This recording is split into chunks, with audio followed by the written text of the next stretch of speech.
আল্লাহ আজ্জা জাল্লা এই শরীরকে সুন্দর করে সৃষ্টি করেছেন। প্রকৃতপক্ষে একজন পুরুষের কাছে সবচেয়ে আকর্ষণীয় বিষয় হলো একজন নারী। আল্লাহ আজ্জা জাল্লা এই শরীরকে সুন্দর করে সৃষ্টি করেছেন। যুয়্যিনা লিন্নাসি হুব্বুশ শাহাওয়াতি মিনান নিসা, মানুষের কাছে সবচেয়ে বেশি সুশোভিত করা হয়েছে নারী। এটি খুবই প্রভাব বিস্তারকারী শক্তি। এটি এতই শক্তিশালী যে কোরআনে গাছটির জন্য যে ভাষা ব্যবহার করা হয়েছে সেই একই ভাষা ব্যভিচারের জন্য ব্যবহার করা হয়েছে। লা তাকরাবু হাযিহিশ শাজারা লা তাকরাবুজ জিনা লা তাকরাবুল ফাওয়াহিশ, ব্যভিচারের কাছেও যেও না, কোনো নারীর সাথে অবৈধ সম্পর্ক করার কাছেও যেও না, কোনো ধরনের নির্লজ্জতা এবং বেহায়াপনার ধারে কাছেও যেও না। অতএব এটি খুবই ভয়ঙ্কর। আর এটা এমন কিছু ঠিক গাছের নিকটবর্তী হওয়ার মতো, কাছে গেলেই এটা আপনাকে টেনে ধরবে। ভেবেছিলেন এটা তো শুধু দৃষ্টি বিনিময়, তাকে দেখে পছন্দ হয়ে গিয়েছিল, এরপর আবার তাকালেন, সে মুচকি হাসি দিল, আপনিও হাসলেন। এখান থেকে ধীরে ধীরে একটা চক্রের মধ্যে আটকে গেলেন। এরপর সবকিছু সীমার বাহিরে চলে গেল। কিছু বুঝে ওঠার আগেই এমন কিছুতে আটকে গেলেন, বুঝতেও পারছেন না কিভাবে বের হবেন। সুতরাং কাছে না যাওয়ার উপদেশটি উত্তম একটি উপদেশ, কারণ আপনি জানেন না কোথায় থামতে হবে। কিছু দূর অগ্রসর হওয়ার পর আর থামতে পারেন না। তো আল্লাহ আজ্জা জাল্লা বর্ণনা করেন, যখন মানুষ আল্লাহর অনুমোদিত পথের বাহিরে গিয়ে একে অন্যের নিকট লজ্জাস্থান প্রকাশ করে দেয়, এটাই তখন চূড়ান্ত কদর্যতা। এটাই তখন মানুষের চূড়ান্ত কুৎসিত রূপ। পুরুষ এবং নারীর সুন্দর একটি ভালোবাসার সম্পর্ক থাকার কথা। আল্লাহ আমাদের সুন্দর করে সৃষ্টি করেছেন যেন আমরা একে অন্যের প্রতি আকৃষ্ট হই। এরপর তিনি একটি ব্যবস্থাপনা তৈরি করলেন যার মাধ্যমে এই সম্পর্কটি বৈধতা পাবে। বিয়ের মাধ্যমে এই সম্পর্কটি বৈধতা পাবে। মানুষ যখন বিপরীত লিঙ্গের প্রতি আকর্ষণের কারণে এই সম্পর্কটি স্থাপন করতে চায়, কিন্তু এমন পন্থায় যা আল্লাহর নিকট অনুমোদিত নয়, তখন সে একই সম্পর্কটি যা সৌন্দর্যের কারণে তৈরি হয়েছিল, আকর্ষণের কারণে তৈরি হয়েছিল, সেই একই সম্পর্কটি তখন কুৎসিত রূপ ধারণ করে। আর এটা শুধু শারীরিক কদর্যতা নয়। কেউ এটা শোনার পর ভাবতে পারে, আমার একটা মেয়ে বন্ধু আছে, সে সুন্দর, আমি বুঝতে পারছি না কিভাবে সে কুৎসিত হয়ে গেল কুরআন নাজিল হওয়ার পর। আমি এটা নিয়ে কথা বলছি না।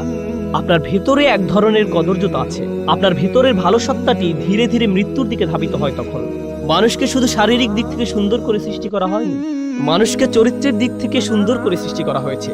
আর আপনি যখন অবৈধ একটি সম্পর্কে জড়িয়ে পড়েন, তখন আপনার ভেতরে যে সৌন্দর্যগুলো ছিল, আল্লাহ আপনাকে যে সৌন্দর্যগুলো দান করেছিলেন, তার থেকে কিছু কিছু তখন আপনার কাছ থেকে পালাতে শুরু করে।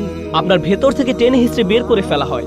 ফলে দেখবেন, যখন কোনো যুবক ছেলে কোনো মেয়ের সাথে অবৈধ সম্পর্কে জড়িয়ে পড়ে, বা কোনো মেয়ে কোনো ছেলের সাথে, তখন লক্ষ্য করবেন তারা দিন দিন তাদের পিতামাতার সাথে বদমেজাজি আচরণ থেকে আরো বেশি বদমেজাজি আচরণ করতে থাকে। তাহলে দেখা যাচ্ছে এই সম্পর্কটি তাদের জীবনের অন্যদিকে কদর্যতা নিয়ে এসেছে। আপনি বুঝতেও পারবেন না তার এরকম পরিবর্তনের কারণ কি। এটাই হলো সাওয়া বা কদর্যতা। প্রসঙ্গত, কুৎসিতের আরবি হলো কবাহা, এটা কাবিহ, এটা কুৎসিত। তাহলে সাওয়া অর্থ কি? আরবিতে সাওয়া মানে লাশ। লাশ দেখা মানুষের দৃষ্টিতে খুবই অস্বস্তিকর এবং কদর্য। এর দুর্গন্ধ, আকৃতি, গলে পচে যাওয়া মাংস, চামড়া, এর সর্বোচ্চ পোকামাকড়, এর সবকিছুই আমাদের চিন্তায় খুবই অসহ্য। এই চিত্রটি আল্লাহ আজ্জা জাল্লা তুলে ধরেছেন। অন্য কথায়, আপনার শরীর জীবনী শক্তিতে পরিপূর্ণ, কিন্তু আপনার আত্মার মৃত্যু ঘটেছে। আপনার আত্মা একটি লাশে পরিণত হয়েছে। লিউবদিয়া লাহুমা মা উরিয়া আনহুমা মিন সাওআতিহিমা। শয়তান তাদের লজ্জাস্থান প্রকাশ করে দিতে চেয়েছিল কুৎসিত অবস্থা। সে তাদের ভালো দিক দূর করে দিতে চেয়েছিল। প্রসঙ্গত, এই সম্পর্কে আরেকটি ব্যাপার উপলব্ধি করা গুরুত্বপূর্ণ। আল্লাহ আজ্জা জাল্লা মানব জাতিকে ফেরেশতাদের চেয়েও উত্তম মর্যাদা দিয়েছেন। ইবলিসের চেয়েও তিনি মানুষকে উত্তম মর্যাদা দিয়েছেন। আর শুধু একটি জিনিসের কারণে মানুষ এই উত্তম মর্যাদা লাভ করেছে। ওয়ানাফাখতু ফীহি মির রূহি ফাকাউ লাহু সাজিদিন। আল্লাহ যখন মানুষের ভেতরে রূহ ফুঁকে দিলেন, শরীরকে সুন্দর করে সৃষ্টি করা হয়েছে, কিন্তু যে রূহ আল্লাহ মানুষের ভেতরে ফুঁকে দিয়েছেন, যে আত্মা আল্লাহ আপনার ভেতরে ফুঁকে দিয়েছেন, যে ভালো গুণগুলো তিনি আপনাকে দিয়েছেন, সেটাই আপনাকে বেশি সৌন্দর্যমণ্ডিত করেছে আল্লাহর যে কোনো সৃষ্টির চেয়ে।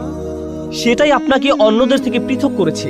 শয়তান তা জানে, আর তাই সে মানুষের শারীরিক সৌন্দর্যকে কাজে লাগিয়ে তাদের আত্মিক সৌন্দর্যকে কুৎসিত করতে চাইবে। এটাই তার লক্ষ্য। পরস্পরের সম্মুখে উলঙ্গ না হওয়াটা আদম সন্তানের প্রকৃতিতেই আছে। পোশাক পরিচ্ছদ পরে থাকা, নিজেদের লজ্জা ঢেকে রাখা, এটা আদম সন্তানের সহজাত প্রকৃতিতে স্থাপন করে দেয়া হয়েছে। এজন্য মানবজাতির সকলে সহজাতভাবে নিজেদের ঢেকে রাখতে পছন্দ করে। বাচ্চা মেয়ে বা বাচ্চা ছেলে সামান্য বুদ্ধি হলেই 2 বছর বয়স, 3 বছর বয়স বা 4 বছর বয়স, খুবই ছোট, তাদের কোনোভাবেই এখনো বুদ্ধিমান সচেতন প্রাণী বলা যায় না। কিন্তু মা জামা পরানোর সময় বাবা যদি সামনে এসে যায়, তারা লজ্জিত হয়ে পড়ে, তারা কম্বলের নিচে লুকিয়ে পড়ে। আল্লাহ মানব জাতির ভেতরে প্রাকৃতিকভাবেই লজ্জার চেতনা স্থাপন করে দিয়েছেন। কিন্তু তখন কি হয়, যখন শয়তান কুমন্ত্রণার পর কুমন্ত্রণা দিতে থাকে, সে কুৎসিত সবকিছুকে মানুষের নিকট সুন্দর হিসেবে উপস্থাপন করে। ওয়াযায়্যানা লাহুমুশ শাইতানু আমালাহুম, শয়তান তাদের কাজগুলোকে তাদের নিকট সুন্দর হিসেবে উপস্থাপন করে। ঈমান থাকলে, বিশ্বাস থাকলে আল্লাহ যাকে কুৎসিত বলেছেন আমরাও তাকে কুৎসিত মনে করি, আল্লাহ যাকে সুন্দর বলেছেন আমরাও তাকে সুন্দর মনে করি।